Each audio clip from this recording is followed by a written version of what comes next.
Get this and get it straight. Crime is a sucker's road. And those who travel it wind up in the gutter, the prison, or the grave. This time a peddler of pulp paper love, a blackmailer with muscles, a south of the border chiseler, a simpering prude, and a corpse in a bedroom. All had one thing in common. Each was a woman. It happened like this. From the pen of Raymond Chandler, outstanding author of crime fiction, comes his most famous character in The Adventures of Philip Marlowe.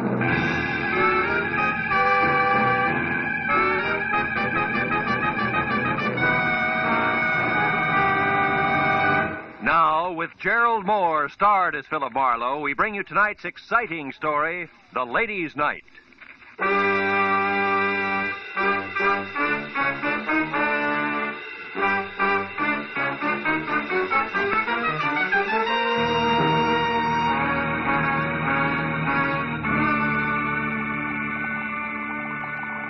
And the moment the sauce is boiling furiously, which is right now, add 1 full cup of tomato paste gradually and stir vigorously. Okay? 1 full cup of tomato paste. Oh, no, not now. I'll be a minute. Yeah, I said I'll be... Oh, no. Ooh, ow. All right. So add tomato paste, cup and all. Okay, I'm coming. Who is it? Western Union, telegram for Philip Marlowe. Oh, I'm sorry. I didn't mean to... Kay Vanneman. Yes, darling. Staunch friend Kay. Am I welcome? Me and my small Western Union Joe? Oh, sure. Come on in. Come on in, honey. We'll go in the kitchen. Oh, it's not Marlowe playing chef again. What is it this time? Well, sauce a la Marino.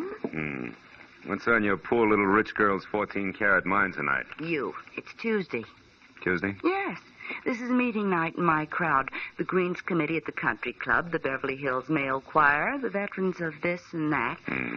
So, no men left. Oh, except staunch friend Marlowe, huh?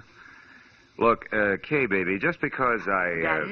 I know it by heart, Phil. Just because brave private detective once saved rich Uncle Enoch's niece, Kay, baby, from lots of trouble. For which he was well paid. There's no reason why they've got to go on seeing each other. Well, mister, you're wrong. There is a reason, a big, fat one. I like you. Lots. You do? Especially on Tuesdays. I can't tell you how happy that makes me. Now, I'm look... not being too bold, am I? I did call, 3 times. You weren't home all day. That didn't discourage you. If I can't have you, I'll take the doorstep. Tuesdays. On Tuesdays. Now, about this sauce a la whatchamacallit. What do we do first? Fish out the cup or wait for it to melt? Well, it all depends. If we want to, Hey, that thing's sticking out of your pocket. Real telegram or prop for gag? Oh, no prop, real thing. Oh? I met the boy in front of your door. Here. Open it up, will you? My hands are greasy. So I noticed. Over there, self-reliant. It's called soap and water. Oh. Well, read it, dear. Straight like, huh? Okay, straight like. Try to reach you all day. Very important. Meet me at the Tulip Room, Sunset Strip at 8 tonight. We'll pay you triple your fee. Time means everything. Gigi Ormsby. You know her? Give me the towel, will you? Yeah, I think... Sure, she's the demon editor for Passman House. Who published what? Magazines, Torrid Love, Great Passions. You know, the shop girl's encyclopedia. Well, now tell me, shop girl, where'd you meet editor Gigi Ormsby? At a cocktail party about a year ago. She's quite a character. Sleek to look at. And listen to? Oh, someplace between a career woman and a Marine sergeant. Credit good? Excellent. Uncle Enoch once shook hands with her, and that's better than Dun and Bradstreet. Hey, where are you going? The Don jacket and professional demeanor. Both are going to the Tulip Room. Oh, Phil, but you're not. Phil, that's not fair. This is And Tuesday. the sauce a la Marino needs 1 measuring cup removed. That delicate woman's touch from here on in. Bye-bye, Kay. You're a staunch friend indeed.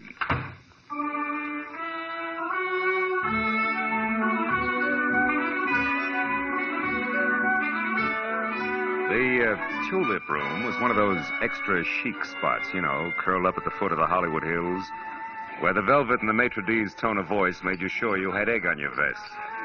But that, plus the crew-cut glamour girls who lined the booths and shrilled darling, no matter what was said, made finding my prospective client that much easier. In severely tailored banker's gray flannel, she stood out among the neighboring naked shoulders like a wart on a cue ball, as did her voice. which once it had gone through the introductions, came right to the point. Marlowe, my problem is simple. I want to find a woman in a hurry. Her name is Henrietta Lawrence. She's a good hack writer who disappeared, I know not why. Health? Likewise. Now, here it is. 1, 2, 3.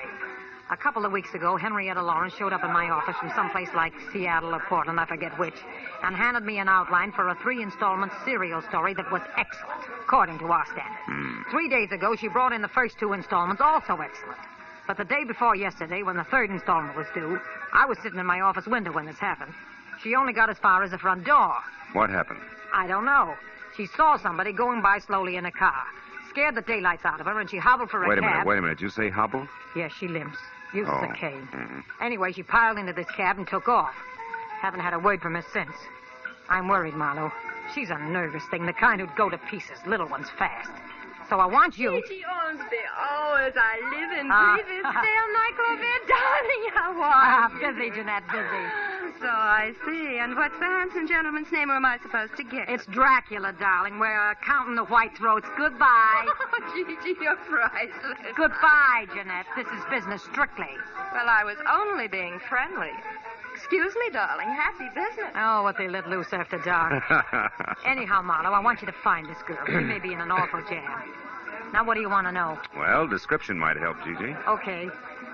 Henrietta's about 35 on the drab side. No makeup, no jewelry. Each time I saw her, she was wearing the same thing. A plain brown coat, a plainer brown hat, low heels. All in all, the sex appeal of a tumbleweed. Last address you had on her? It's the only one. The Brace Hotel for Women, room 7. It's over on Fountain near La Cienega. But she hasn't checked back there in 2 days either. The giggling flower of the old South desk clerk I talked to on the phone today hasn't the slightest idea where she is. But I figure for you, she might, Marlowe. She's probably got a face like wet hemp. Her name is Clarice. Well, we'll try it. Where can I reach you, Gigi? At my home in Brentwood. Sunnyside 9, 1011. 1011? Yeah, I'll stay next to the phone. Really do your best, will you, Marlowe? Okay, Gigi. It'll be my best, all right. Don't worry about it. I'll call you.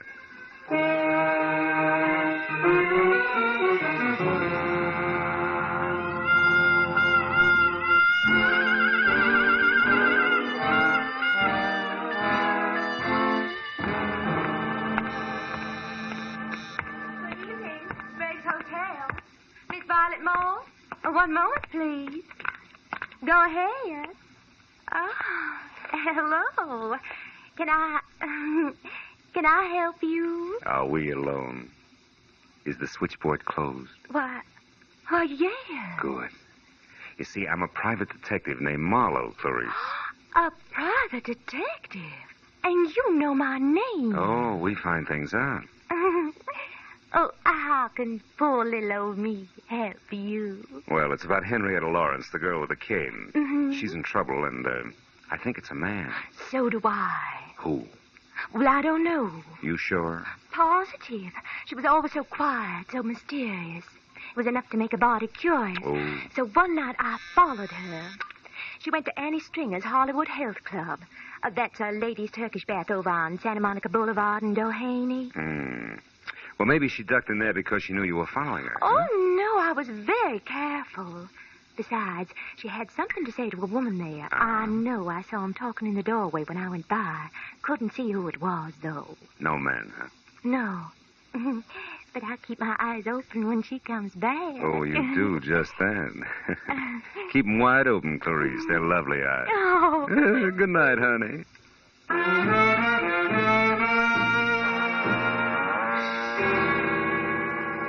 My client was wrong. Clarice did not have a face like wet hemp. It was more like a batch of biscuits, but the body curious had provided a lead. As far as the corner of Santa Monica and Doheny, and into the white antiseptic-looking reception room of Annie Stringer's Hollywood Health Club. Women only. My husband said There I forgot about Clarice, hemp, and biscuits alike and thought instead about something a whole lot tastier. Like the girl who was leaning on the corner of a desk marked information while she made pencil marks on a chart. She looked up when I closed the door and started toward me. But when another door in the room opened and a woman who was built like a sack of cement bore down on me, she turned back to her chart. Yes, sir. I help you. I'm Annie Stringer. We don't have a men's section here, if that's what you wanted. No, it was something else, Miss Stringer. Annie'll do. Oh. Name's my stock in trade. Something else like what? Henrietta Lawrence. I'm looking for her. Who are you, mister? What's your name? Philip Marlowe. I'm a friend of Henrietta's from Portland. They told me over at the Brace Hotel that Henrietta might be at your place. You see, someone had seen her come in here once. Henrietta Lawrence, huh? Mm-hmm. Well, name doesn't mean anything to me, but... Honey, Mrs. Gordon wants you to come be for a while. All right, Hilda, be right there. I don't recall anyone by that name, Mr. Marlowe, but you might check with my receptionist there. Take care of the gentleman, will you, Mona, dear? Very well, Annie. I'm coming, Mrs. Gordon. I'm sorry, Mr. Marlowe, Mona, dear. Philip Marlowe. Marlowe. Well, I don't recall any Henrietta Lawrence ever having been with us, but why don't we check the registration cards at my desk and be sure? I might be mistaken. All right. She's a woman about 35. She wears no makeup and... Never mind. Huh? I know her, amigo. What? Just listen. You see, Mr. Marlowe, the cards here list everyone who ever visits the club. Why do you really want Henrietta Lawrence? Well, I'm a private detective with interested clients. Who has money, amigo? It could be. What's your connection here? Receptionist. Ah. And good friend to Annie. Her confidant, you might say. All right, say it. Meet me in the alley behind the hardware store across the street in a half hour. We close then. Well, I'm sorry, Mr. Marlowe, but we don't seem to have any listing of a Henrietta Lawrence. But perhaps in the No, future... never mind. Thanks just the same. Well, you're quite welcome. Don't keep me waiting, amigo.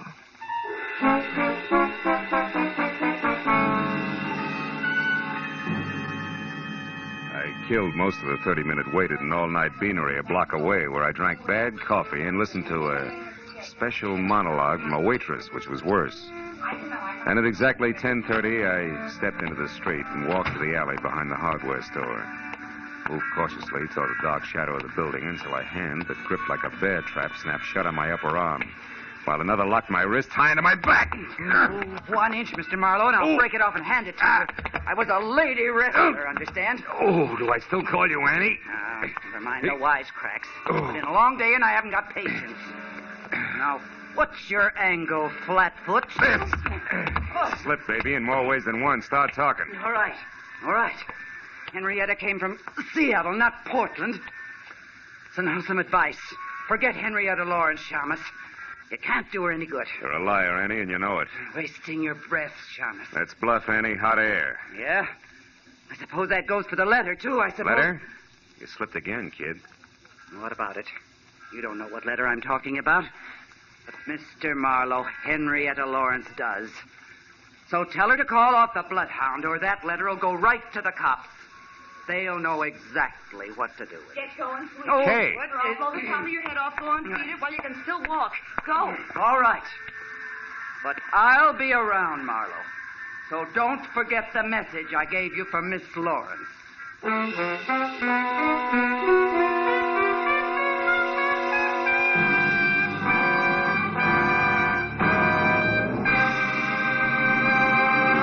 In just a moment, the second act of Philip Marlowe. But first, the kindly physician of River's End, Dr. Christian, will meet the spirit of George Washington in a most unusual way this Wednesday night when Dr. Christian tells his story on most of these same CBS stations. An elderly patient who claims to have a personal message from George Washington comes to Dr. Christian's office and presents him with one of his most perplexing cases. Dr. Christian, starring Gene Hersholt, is a regular Wednesday night feature. Now, with our star, Gerald Moore, we return to the second act of Philip Marlowe and tonight's story, The Ladies' Night.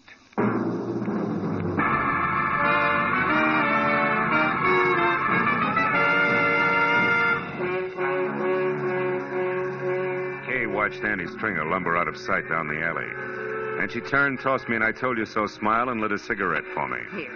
Well, I guess it's a good thing I chucked that scullery maid routine and followed you after all, wasn't it? Look, I've already said thanks, so go ahead. Get real corny. Rub it in. Marlowe pinned by a woman.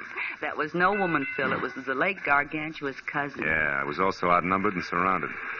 By the way, where's your gun, Kay? I don't have any gun, just What? a lot of bluff and curiosity about what you were doing out here in the alley with a creature like that. I was taking a judo lesson. By correspondence, maybe? What was all that about a letter? Well, for my money, the way things stack up, Gigi Ormsby's top writer, one Henrietta Lawrence, is being blackmailed by Annie Stringer, and that letter is Annie's protection. Goes to the cops if anything. Kay, get outside quick. What? What's the matter? Marlowe, not another one. Yeah, my date, Duck. Will you go on? It's important. All right, but don't forget you're a sucker for a hammerlock, so watch it. Phil?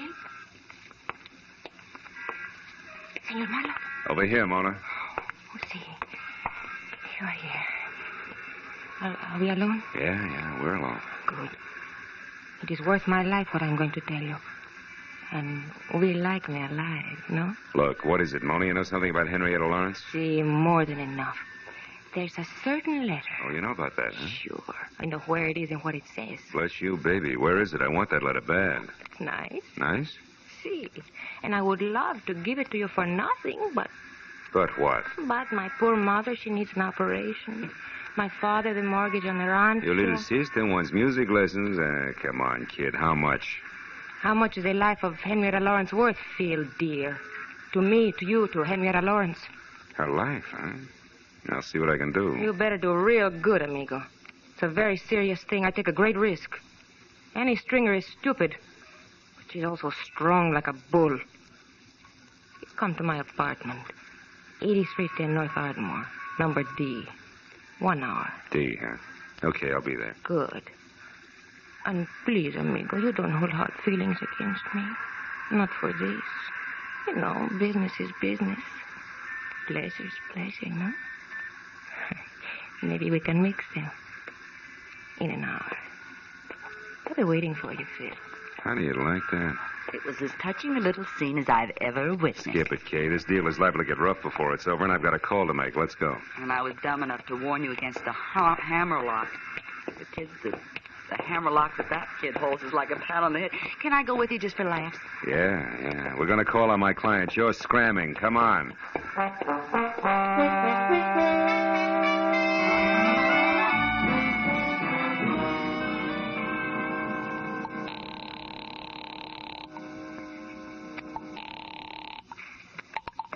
Hello. Marlowe, Gigi, got a line on Henrietta, but you're not going to like it much. What do you mean? How does it go, Marlowe? Trouble is, she's got blackmail. I don't know what the hook is, but I have word of one of the bargainers is plenty serious. Who's doing it, Phil? A female mastodon named Annie Stringer's the big wheel. I got onto it through a letter. A letter? Yeah. Annie wrote her protection letter. It's got all the dirt in it and goes to the cops if anything happens to Annie. It's a standard routine. Where is this letter? Who has it? There's a double-crossing little Spanish number named Mona. I'm supposed to meet her again in an hour at her place. Phil, we must get that letter. Yeah, it's no cinch, Gigi. Mona's not bright, but she's sly. It's liable to be expensive. That doesn't matter. Okay. Anything I can do to help Henrietta, I want to do now more than ever. What does that mean? I've heard from her, Marlowe. She called me just a few minutes ago. Where was she? That's the tough part. She was crying. Said it was the end of everything. She tried to tell me about the last installments of the story, then she was interrupted. She gasped out something that sounded like American Airlines ticket office. Then the line went dead. There are 3 of those offices in town. Yeah. Well, we better check them. Look, can you take the one out in Beverly Hills? I'll get the others. All right. And, Marlowe, where does this Spanish dame live? North Ardmore, 8310, apartment D. I'll meet you there in an hour.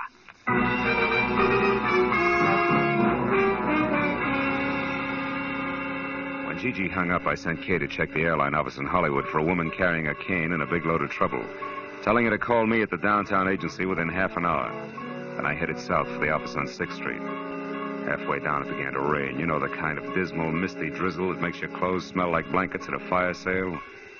I spent a fruitless half hour peeking into corners and trading descriptions, and finally, when Kay called in a negative report from the Hollywood office, it was high time to beat it out to my appointment with Mona. The rain had put enough dazzling sheen on the pavement to make the going slow and slick. But I got out to 8310 Ardmore not over a minute late. Apartment B was the last on the right and completely dark. As I walked toward it, I found myself following a set of feminine footprints rapidly filling with water. And besides each left print was a little round hole. By the time that registered on me, I was already at the door and could hear her crying inside. I didn't wait to knock. Mona, it's me, Marlowe. For Pete's sake, what happened to you? Phil, that woman was here waiting for me in the dark. She had a big club. When I came in, she grabbed me and beat me with it. It was a cane. Not that it makes any difference now. Hey, your apartment's a rest. She got the letter, huh? See, she got it, and look. Look at this awful Later. bruise. Right now I want to know what that letter said. You can forget about me paying the Mexican national debt for it. I want it free and fast. Come on, what's Annie got on Henrietta Lawrence? Right. She knows it. What? Somebody's outside there. Oh, it's Gigi. Come on in, Gigi. Hello, Phil. Who Who's this, the tortilla pounder you told me about? Just a minute, you can't... All right, hold it. Take it easy. You're a lousy housekeeper, sister. What happened? Your hat dance get out of control? Now, wait a minute. Henrietta scooped this Gigi. She was here and got the letter herself. She what? Yes. We were just talking about the letter when you came in. Now, let's get on with it, Mona. What's Big Annie's pitch? Supposing I won't tell you now. Then I'll have you in the pokey for attempted extortion before you can say Pancho Robinson beautiful. Come on. Well, okay. That's better. For you, amigo, I tell. I don't know what Henrietta Lawrence means to this dragon here, but she's a murderer. Well, you lying little tamale tosser. That's impossible. Henrietta's a fine girl. You know what you're saying, Mona? Sure I do. I read the letter, didn't I? Henrietta Lawrence killed a woman in Seattle 4 years ago. Annie saw her do it. She had names, dates, places, everything. I can't believe it. I just can't. She's such a swell person. Look, she even left this, the final installment of the story, for me in that Wilshire ticket office. What'll we do, Phil? We gotta help her. Okay. Since neither she nor Annie counted on Mona here reading the letter, the best way to help her is to try to keep her from committing another murder. What, are you crazy? What are you talking about? Come on, Gigi, get with it. The letter was worthless except as Annie's string as protection. Yet Henrietta went to all the trouble of getting it. Why? So she could shut Annie up, and there's only one way to do that. Kill her. Holy mackerel, I didn't even think. You should, Senora. You got nothing else to work with. Drop dead. Stop it, both of you. Oh, crazy. Better stay clear of it from here on, Gigi. Go home and wait for me. Okay, Phil, whatever you say. Call me as soon as you can. Sure. All right, come on, Mona, let's go. Me? Yes. Oh, no, amigo. The letter's gone, and so is Mona's interest. I'm very tired. Now, listen, you cut yourself in on this right up to your sombrero. You know Annie, so you may be able to help me. It's that or spend the night in a cooler. Add it up, sweetheart. Underlay. All right. You're so forceful, amigo. Come on, let's go.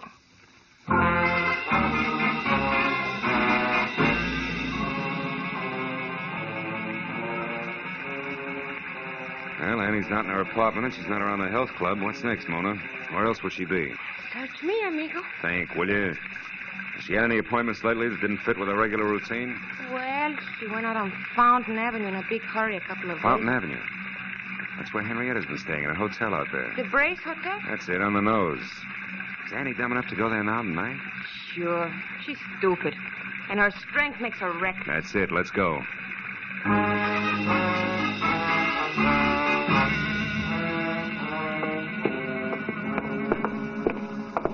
Come on, Mona. It's here on the first floor. Hey there. Now, just alone there. Where do you think you'll... Oh, it's you again, Mr. Marlowe. Yeah, it's me again, Clarice. You're looking for that Miss Lawrence, Yeah. number 7? Uh-huh. Well, you're sure in luck, Mr. Marlowe. She's in now. She came back about half hour ago with a friend, the biggest woman I ever saw. Annie, it's true, amigo. You were right. Yeah, come on. Let's get back there. Oh, Mr. Marlowe, you can't go back there. You're a man, and this hotel is for Now, women look, only. sis, you got a pass key there, haven't you? Come on. This entire night from start to finish has been for women only.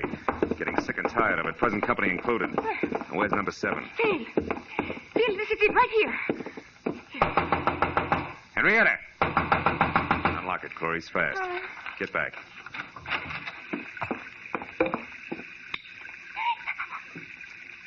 Henry. Dead. With a knife. Yeah. Go ahead and scream, Clarice. Get it over with. Well, where's Miss Lawrence? She no doubt left by the window here. Yeah, it's still open. Only 5 feet to the ground and a clear set of footprints in the wet dirt, cane marks and all, just like... Just like what, Mr. Marlowe? I started to say like the ones I saw earlier. Sure, the last installment of the story, the letter at Mona's, the airline ticket. Now she's out of it slick as a whistle. Clarice, call the cops. Here, give them my card. I'll get in touch. Well, where are you going, Mr. Marlowe? To break the unpleasant news as gently as possible to my client. Phil, what about me? What will I do now? Just keep looking at Annie, you beautiful, chiseling, double-crossing jerk. Maybe you'll learn something, but I'm not going to count on it. Phil.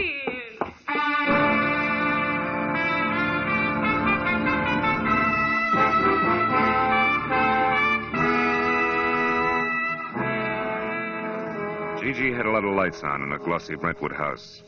And as I walked up the wet, curving flagstones to a door, I could see her inside, pacing slowly back and forth.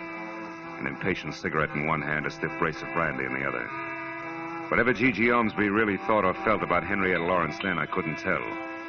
But I was sure that before I left, she was going to despise her. Phil, I've been waiting for you to phone me. something bad, isn't it? I can see it in your face. We found Annie Stringer's body, Gigi, in Henrietta's hotel room. Ah, what a dirty, dirty shame. And Henrietta? Gone. But she won't get far, not this time. The circle gets smaller every time. She can't keep on killing. It's got to stop someplace. Yeah, I suppose so. But I'm sorry for her, Phil.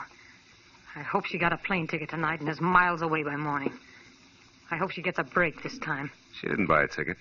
She's not even running. And she won't get that break. You talk as if you know where she is, do you? Mm-hmm. You've been to Seattle, haven't you, Gigi? Well, of course, but not for years. You lived there. You were a writer before you became a publisher. Why? What is this? You knew Annie Stringer long before tonight, too, Gigi, huh? What are you driving at, Marlowe? That your real name is Henrietta Lawrence, that you killed a woman in Seattle once, changed your name, and got away, but there was a witness. And a couple of weeks ago, purely by chance, that witness, Annie Stringer, ran into you, recognized you as Henrietta, and grabbed at the chance for blackmail. Stop it, Marlowe. So you had to bring Henrietta Lawrence back to life, just long enough to get rid of the witness. But first you had to get a letter she'd written, and also have someone who tell a straight story to the cops. So you hired me, planted the right leads along the way. Get away from that desk! Don't try it, Gigi. You can't win, so at least lose gracefully, will you? If this was in one of my books, no one would believe it. You're right, I can't win. It's all true, Phil. Where was the loophole? It started only as a hunch, but everything fit. I got it from the cane you used, Gigi, at Mona's place. The cane marks were on the left side of your tracks. But outside the hotel window, they were on the right. Anybody who really has to use a cane couldn't do that. Such a little thing. As a matter of fact, it was. Look, Marlowe, you're the only person between me and that break. I got more money than I know what to do with. I can bid high, really high. You wouldn't be for sale, would you? No, baby. Just for hire. Get your coat, Gigi. We're going down to headquarters.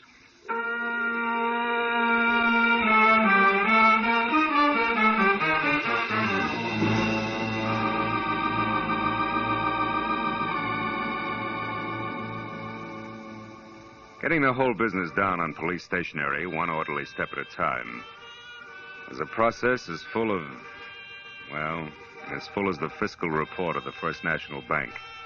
Took twice as long to whip up. But finally it was all over.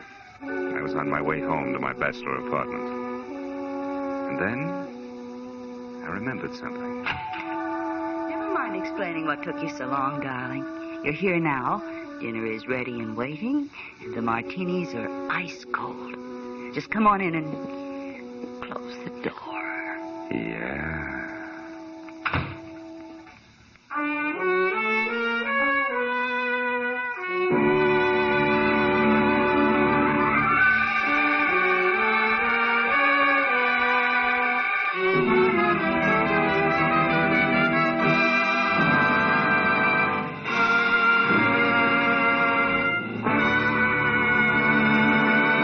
The Adventures of Philip Marlowe, bringing you Raymond Chandler's most famous character, star Gerald Moore, are produced and directed by Norman MacDonald and are written for radio by Robert Mitchell and Gene Levitt.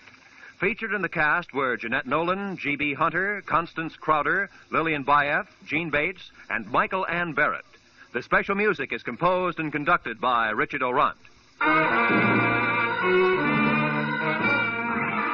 Be sure and be with us again next week when Philip Marlowe says... This time a friend with millions, a myopic chemist and a long-haired piano player were thrown into a panic because a brilliant young lady with a gun was taking a big step in the wrong direction.